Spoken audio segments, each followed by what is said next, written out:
Alright, I haven't made any videos yet of the box that I'm building for myself. I was going to use that smaller box, but I acquired a third RESE.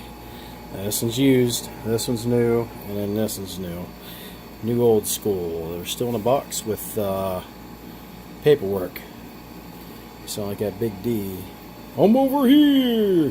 Anyhow, but it wasn't for him. I went and got the amp that I got. So thank you, Big D Wiz, I think his name is, for doing all the work and letting us watch for free.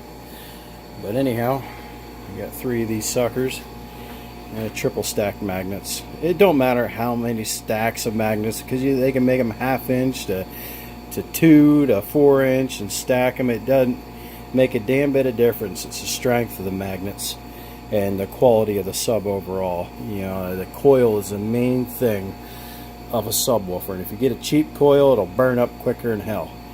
But anyhow, back onto the box here. Still not done with it. It's not perfect. There's a little bit of a small centimeter there. A couple screws made it through here because of the 45 that I put. See, I'm building this thing really weird. Oh, there's my e-cig stuff. I got this stuff at Light Sig USA.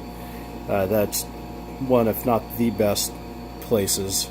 It's my favorite store to shop. Always good information. And no, I'm not getting sponsored by it. Just got to say that that's my favorite place to shop for e-cig. Pick on me all you want, but you know what? I haven't picked up a cigarette in years since I started smoking and vaping, and I haven't put a chew in my mouth in years too. You know, and down to really low milligram. I just do it for a hobby anymore. But anyhow, this is the ported section. All right, underneath is a port. This is the bottom. You can see some skid marks here. I actually put that. That's from sliding it in and out and mocking up. I actually had to cut the back part where the 6x9s go in the rear deck there, where the rear windshield goes, in order to. I'm going to put the port right up through in there into the cab of the car to give it that little bit of extra. It's going on a 68 Chrysler 300, and I wanted to use most of my trunk space rather than putting it towards the back of the trunk, and then I wouldn't be able to put stuff in there. Hell, this year we put the Christmas tree in the trunk. It took the whole family, you know, all 6 of us. So that was pretty cool. It's my daily driver. I drive it all year round, so I want some bump to it.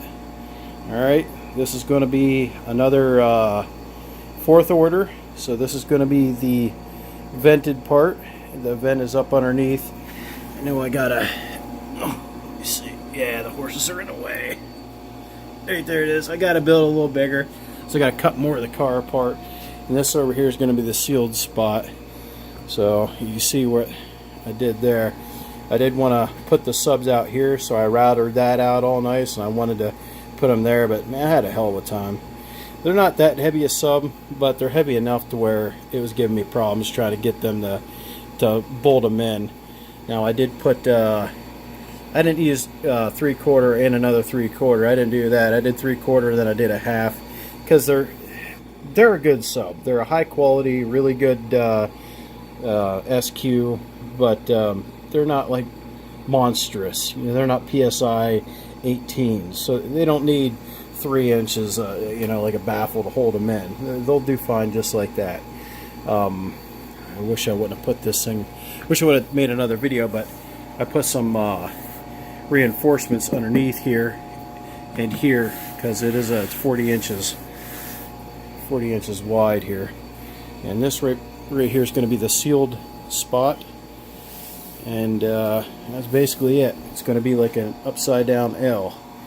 You know, the reason why I had to build it like this, because there's where the wheel well goes, where the axle goes up into the car, it's humped up, and I don't utilize that space at all for anything. Maybe a dead body or two, somebody pisses me off, but other than that, nothing. So it's like, well, I'm not using that space. That'd be a perfect spot to fab up a speaker box and go for it, you know. Yeah, just tons of goop. I gotta clean that up yet. But yeah, I mean, I'd be putting this thing right up against the rear seats and utilizing all that space. Plus I get to put that port right up into the cab.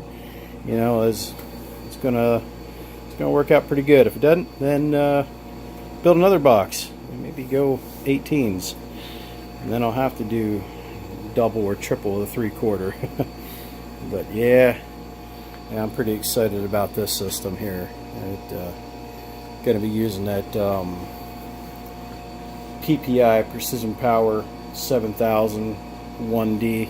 It's not a 7000 watt amp. It did like 3850 something on a dyno, and I got these wired at 0.67 ohm because they're dual 4 ohms, and that's a half ohm stable amp, so that's what I went for. Yeah, I got this thing.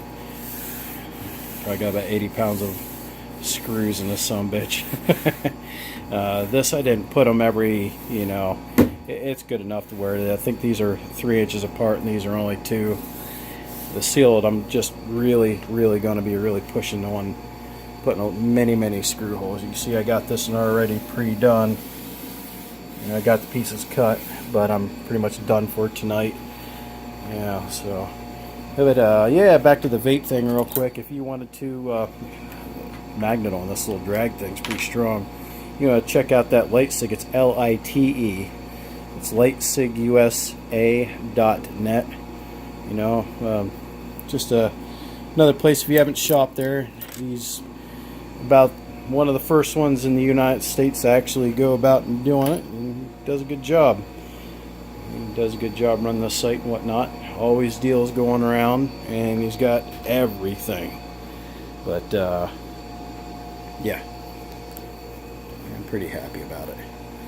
Not happy about these though, these little boogers. I did run 2-inch, and they came out like right here. I was like, ugh, that's not good. So I took the couple I had out, but it ain't gonna hurt nothing, you know. This part here is gonna be the sealed spot.